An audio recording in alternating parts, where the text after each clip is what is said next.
What is up? Welcome in Dynasty fam. Going to be giving you taking a deep dive on the waiver wire for you guys in NFL or fantasy week 5.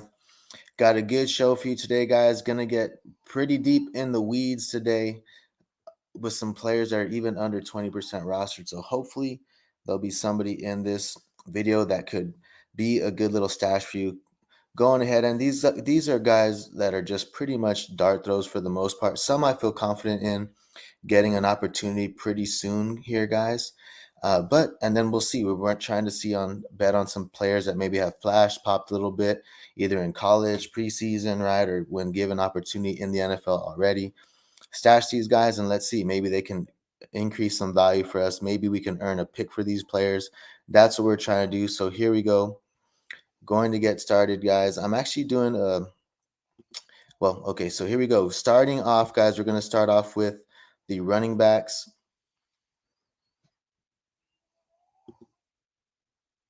And going to start, here we go.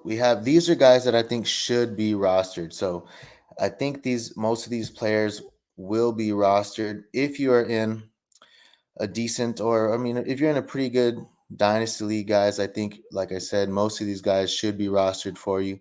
But starting off with the RB position, we have Isaiah Spiller, guys. So right now, guys, he's 58% rostered. All these roster percentages are on Sleeper.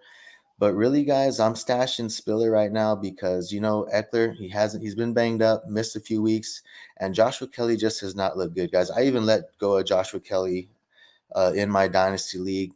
Had him, right? Started him 2 weeks. He stunk. Dropped him. Someone else picked him up. I was worried that he was going to go off, but he still only had like 8 fantasy points. So he hasn't really done much. So I wanted to take a shot on somebody else, guys. Joshua Kelly just does not have it. So took a chance on Spiller. I think he got 7 opportunities, got 5 carries. Didn't do too much, but I'm still willing to bet. Just take a shot on somebody else right now. Other than Joshua Kelly in that backfield. So if something were to happen to Eckler, right, maybe we see some more Spiller going forward. So we'll see. And now the next one is going to be Pierre Strong. Now, Pierre Strong, guys, he's already shown some flashes already in his career, right? And he's got some speed on him. Right now, Hunt is older, right? He didn't really have a preseason, right? Didn't really have camp really anywhere. And he didn't do too well his first game, but Strong came out and he had a good game, man, over here in Cleveland. He had 5 carries, went for 50 yards, man, 49 yards. And Cleveland, they've struggled on the ground, guys. I know Jerome Ford, he had 18 yards last week on the ground, 26 yards this week. So I like Pierre Strong right now is a good little stash in that backfield. Maybe he is a good receiving back also. So if he's showing this on the ground, then you get some receiving work. I like it, man. So Browns definitely need some help right now in the RB department, and I think Pierre Strong can provide that for them. So now moving on, guys, you have Keaton Mitchell, 59% rostered. Undersized, but he's also, just like Strong, a speedster, right? And he can help Baltimore's offense right now. They got a couple of receivers banged up, OBJ, and then you have Bateman banged up. Right now, Justice Hill dealing with some foot injury or with a foot injury. And then as well as you got Gordon mixing in there, but Melvin Gordon, I like him, man, but he's older. I want to say he's kind of fallen off the cliff already. So right now, Keaton Mitchell could be off IR as early as this week. So someone is a good little stash to see what happens going forward. Now, the last guy we have, blast from the past. This guy, like the past couple years, you've been able to pick this guy up and maybe get a pick out of him, right? Turn him for a third or something. He had a decent season last year, I believe, in Baltimore as well. So this right now comes out this week. He got some decent workload, right? 13 routes to James Cook's only 9 routes. So I like the opportunity right now for Murray. They could also use him in the goal line. This week, James Cook got the goal line work, but we'll see going forward. I think Latavius Murray is just a good little stash to see what happens, right? Now, moving on to the wide receivers, guys. We have Terrace Marshall, 58% rostered right now on Sleeper. Now, you have Mingo in the concussion protocol. He's been out 2 weeks of the lineup. And Marshall's taken advantage of those 2 weeks, right? And of the opportunity. 8 targets last week, 10 targets this week. So he's earning some opportunity, earning some targets in that offense. in the past 2 weeks. I think he went 5 for like 50 something, 5 for 56 or something like that, and a touchdown. Got you 16 fantasy points, I believe. So Terrace Marshall's someone to keep an eye on. We know Mingo started out slow too, man. He's kind of struggling out there. He hasn't really done much. Mingo doesn't have a single game over 30 yards right now. So still early in his career, right? But he earned some targets early on, didn't really do too much. And they're also in the room. They're also shopping for a receiver right now. So something to keep in mind, but it doesn't look like they like what they have right now. So maybe Marshall can earn some more opportunity in that offense. Now, the last guy right here for the wide receivers, we have Mr. Trey Palmer, a guy that I liked coming out of Nebraska, guys. He didn't really do much in his college career till the end of it, but he was buried on the LSU behind loads and loads of talent. You had Justin Jefferson there, Jamar Chase, even Kayshon Boutte right early on in his career was really good. Had a lot of talent before the injury. So Trey Palmer moves off to Nebraska, has a good season, and he's had some flashes even in training camp, earned a roster spot. So someone right now with Mike Evans dealing with a hamstring injury, and we know those hamstring injuries, they can linger, right? The older you get, Mike Evans is getting up there in age. We'll see what happens. But even if he were to come back and rush back, it's something that could also be re-aggravated. So I think Trey Palmer, he should be rostered right now. And we'll also go a little bit deeper into that Tampa Bay depth chart on the next slide. So now we're going into QBs and tight ends for the waiver wire. Josh Dobbs, man, he's been solid. I want to say let me check his finishes. I think he had like 20. He had a solid game, and he's had two tough defenses that he played against. They had Dallas and San Francisco. He had in week 2, right? Week 1 was horrible, -2 points. But since then, 25 fantasy points, 17 and 22. So Josh Dobbs, man, is looking pretty good. And he's doing it on the ground as well. 41, 55, and 48 on the ground the past 3 weeks. So definitely 57% rostered. And this is Superflex Dynasty League. So I think he definitely needs to get that roster percentage up. We already got rumors too. We're already saying that they're not going to bring Kyler Murray back already, right? He's can be activated off IR, but they're not going to just yet. So we're not going to see Kyler for another few weeks, and we'll see. Josh Dobbs is doing pretty good right now for fantasy, so definitely someone that should not be on your waiver wire. Aiden O'Connell got his chance this week. He did not do well with it, but he had Devontae Adams was banged up, right? Left for a little bit of the game. So we'll see. I still think I shouldn't say he should be rostered, but someone out there, I think any starting QB, right? You have Jimmy G.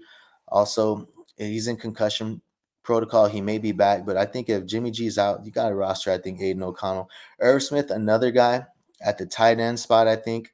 Sneaky little ad with the T. Higgins right out with some fractured ribs, probably going to miss a few weeks. I know the Cincinnati has not looked good, but someone that is worth a stash right now, I think he could be activated off IR already. They didn't activate him this week. He's dealing with a hamstring injury, but he's someone that could come back already as well as next week. The same thing with Jelani Woods. He could be activated soon also. They said they're not going to activate him, but maybe in another week or two. Someone to keep an eye on, Jelani Woods. A lot of people liked him coming in as a little tight end sleeper, right? A late round dart throw. Could come in with Anthony Richardson. Could be a decent target for Anthony Richardson. So someone to keep an eye on in the coming weeks. So now we're going to go into the next one. And these are the deep dive. This is where it gets ugly, guys. So if you are in a competitive dynasty league, right, where you have big rosters, this is where you got to go. And this is probably what you're going to be looking at. I'm sure, I guarantee you there's going to be some of these guys that are on your roster. So the first one we're going to talk about is going to be Ronnie Rivers. He's only 24% rostered right now. So pretty good chance he's out there on your waiver wire. So right now, Kyron has been getting a lot of work, guys, a lot of workload, a lot of snaps. And he's a smaller guy, right? They've already said it for 2 weeks. They wanted to get some help for him. I thought it would be Zach Evans, but looks like it's Ronnie Rivers. They want someone to come in and take a little bit of load off of Kyron Williams. And this game, he got 9 carries, went for 47 yards. So that's pretty good. Got you 2 receptions. So he got a couple opportunities, right? 11 opportunities this week. So somebody that I think that you could pick up and just someone to have on your dynasty roster if something were to happen to Kyron. I mean, Ronnie Rivers already getting a little bit of workload, getting used in that offense. So someone that I think you could pick up right now. Now, another guy, Keyshawn Vaughn, guys, comes out. He got 9 attempts. He didn't do much with it. He only got 16 yards, but this dude pretty much has not done nothing. He pretty much lost his job, went all the way to the fourth string, right? He had Sean Tucker beat him out. But now he's worked his way due to injury, right, with Chase Edmonds. And really, Sean Tucker, guys, has not done a thing. Sean Tucker right now, 15 attempts. I like Sean Tucker coming in, but he has not done a thing with his opportunities.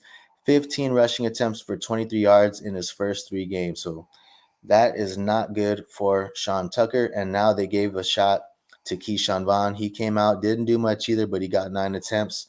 And it looks like he is in that backup role for Tampa Bay. Rachaad White has been a little bit inconsistent on the ground himself. So someone that I think could be added if you need some RB depth, little flyer. Keyshawn Vaughn may be your guy this week. Now, going into the wide receiver position, guys, I think I started my favorite ones on here. I didn't have a favorite running back really, but Nick Westbrook-Ikhine, he comes out. I mean, he's already had some flashes. This guy's a waiver wire name. He was a waiver wire name last year, right? Popular waiver wire name for a few weeks. But we have right now, DeAndre Hopkins has not looked himself, and he's still dealing with a little bit of ankle issues, getting older, right? Has not looked like himself. And Treylon Burks missed this game, dealing with a knee issue again.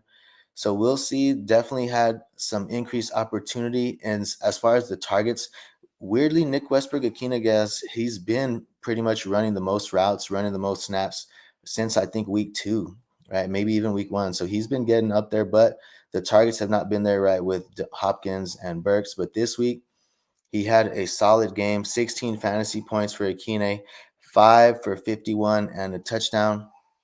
So definitely like that with the opportunity that he had. Burks may miss some more time, and I think it's even possible that if Hopkins were to re-injure that ankle or have any issues, right, Nick Westbrook-Ikhine could be the lead guy there in Tennessee. So someone that I think should be rostered. Next up, we got Braxton Berrios. Now, this is another guy that's been a popular waiver wire name before, as last year with the Jets. So he's flashed a little bit. He's got some targets already this week, this season. Week 1 with Waddle in the lineup, he had 5 targets. He had the same amount of targets as Waddle. Then he had 3, 2. Then this last game, he had 6. He had 6 for 43 yards and a touchdown. So really with Berrios, guys, I'm just looking at it as this guy is pretty much just a good handcuff, a wide receiver handcuff, really.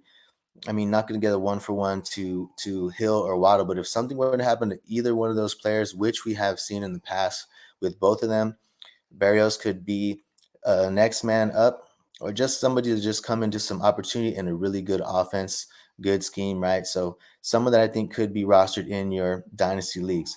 Only 30% rostered right now. Next one is going to be Raheem Jarrett and Devin Tompkins. So both are on the Tampa Bay Buccaneers. If you have Mike Evans missing time, I liked Raheem Jarrett, and a lot of people did, guys, coming in, liked Raheem Jarrett. But really, Devin Tompkins, this game, he was third in snaps. Once Evans went out, he was third in the snaps. Second was Trey Palmer, who we talked about earlier, but he ran 24 routes to Raheem Jarrett, only 2 routes. So definitely something to monitor. He went 4 for 45 and a touchdown. So he popped a little bit already this game without Mike Evans. So someone that I think Devin Tompkins is someone that you can stash right now and see if something were to happen to Mike Evans, or even if Mike Evans were to return, right? If Mike Evans comes back early, I still might not mind stashing Devin Tompkins or Raheem Jarrett and see it. Maybe he gets a little re-injure something or like that. We saw it with Cup, right? Can come back early, can re-injure something, then they're out for a while, go to IR. These things can take time, right? Especially for these wide receivers. So Devin Tompkins, Raheem Jarrett, only 4% roster for Devin Tompkins. So definitely on your waiver wire. Next one, guys, just a fun one for me. Pretty much a Project Andre Iosivas. That's actually an I, Iosivas. It should be an I, not an L. But he is just pretty much a freak athlete, guys. 6'3", runs a 4.3, 40, about 215 pounds. So just someone that is a little bit more raw, but he definitely is talented, guys. He flashed in preseason. He was came out of Princeton, guys. So I like Iosivas as a good little deep stash.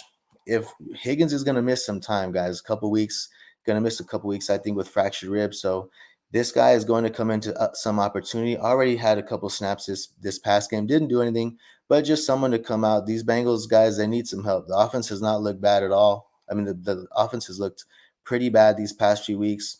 Obviously, Tyler Boyd is going to get the bump, but fun little deep flyer, deep stash right here for you guys. And Darius Davis, guys, is another guy. This dude pretty much comes in and he's been out snapping QJ, guys. I like QJ, the opportunity that he has, but pretty much the other weeks, Darius Davis has been mixing it in there, guys. And this past week he went out there and he got some more snaps again. So really with the injury, right, to Mike Williams, right, Darius Davis, someone to go out there, someone that you could stash, right, if you don't have QJ, you don't have Josh Palmer, and you want to get a shot at take a stab at this Chargers offense, someone that you can get, right, maybe even if something were to happen to Keenan Allen, right, someone that could come into some opportunity pretty soon here. So now the last position, guys, we have the QB and the tight end. Pretty much, guys, you have Zappy and Corral. Zappy is 27%, Matt Corral 16% rostered. So pretty much we saw Mac Jones get benched, guys, this past week. We saw Zappy come in there already. And I mean, I don't know. We saw it last year, guys. They benched Mac Jones last year as well for a couple games. So we'll see. Zappy may come into some opportunity. So someone that you can stash away if Mac Jones struggles again.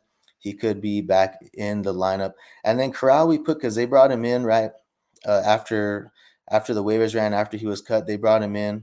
So someone that could maybe work his way up in the depth chart, right? Matt Corral, or make his way onto that active roster.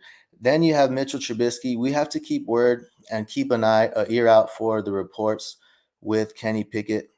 Right, he had, I think it was a bone bruise, so they're saying that he's may have a chance to play. We'll see, but something to monitor going forward. But Mitchell Trubisky could be added, I think, just a speculative ad if Kenny Pickett were to miss time. And right here, the last one, guys, is probably my favorite ad, speculative ad for the QB position. You know what? I just saw I don't have any tight ends, but Jonnu Smith would be one. And so for Tyler Heineke, guys, or Taylor Heineke, probably my favorite ad for the QB position. I think that there's already been some disgruntledness on the sideline. If you saw this last game, Matt Collins was not happy with Desmond Ridder, right? Not a good outing in the air for Desmond Ridder. And these receivers, I mean, especially Matt Collins, guys, did not look happy. They haven't been doing it. They haven't been getting it done through the air. Maybe they see a change if the locker room starts getting a little bit out of hand, and we might see Taylor Heineke pretty soon, guys. So I'm definitely stashing Taylor Heineke in Superflex leagues where I can and seeing if he gets a chance in these upcoming weeks. So that is all I have for you guys. Thank you guys for tuning in. Hope you guys enjoyed the show, and we'll see you guys next time. Good luck this week on your matchups and on the waiver wire.